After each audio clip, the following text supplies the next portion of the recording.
कर देंगे।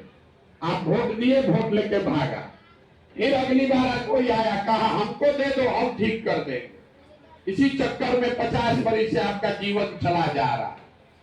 तो हम आपको वोट नहीं मांगेंगे, आपको वो रास्ता बताएंगे कि क्या करने से आप अपने गरीबी बदहाली से निकल सकते हैं।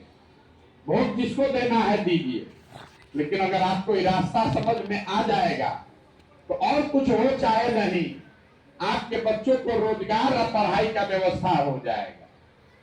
हम आपको अभी 15 मिनट में वही बात सिखाएंगे। ठीक लगे तो अपनाइए, और न ठीक लगे तो जैसे जिंदगी चल रहा है वैसे चलाइए। देखिए, दुनिया में जितना विद्वान लोग हुए, उन्होंने बताया कि गरीबी से निकलने के लिए 3 गो रास्ता है। पहला रास्ता है पढ़ाई। अगर आपके बाल बच्चा पढ़ लिख जाएगा, पढ़ लिख के नौकरी पा जाएगा, तो उससे उसका जीवन सुधर सकता है। दूसरा रास्ता है खेती। यहाँ जितने लोग आप बैठे हैं, आपको मालूम है कि अगर आपके पास जमीन हो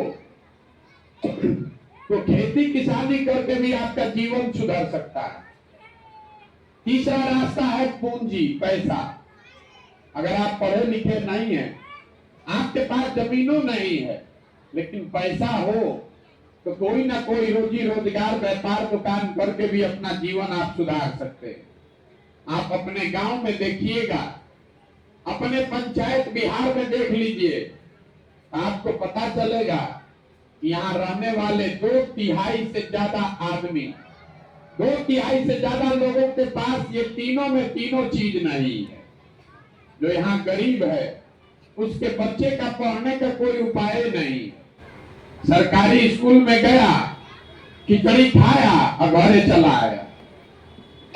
आप में से जो पैसा वाला आदमी है तो सोचता है कि अपने बच्चा को प्राइवेट में पढ़ा लेंगे, ट्यूशन कोचिंग करा देंगे। आपके बच्चे का भी कुछ होने वाला नहीं है। स्कूल आप भले प्राइवेट में पढ़ा दीजिए, कॉलेज तो उसको सरकारी में ही जाना पड़ेगा। तो नीतीश कुमार के इस बिहार में स्कूल में खिचड़ी बट रहा है और कॉलेज में डिग्री बट रहा है। पढ़ाई दोनों में कहीं नहीं हो रहा है।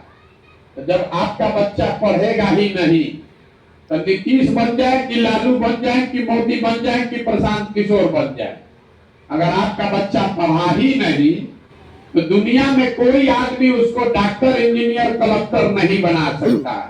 उसको जीवन भर लखेरागिरी करना पड़ेगा या मजदूरी करना पड़ेगा। यहाँ रहने वाले ज्यादातर परिवार के पास अपने बच्चों को पढ़ाने का सुविधा नहीं है।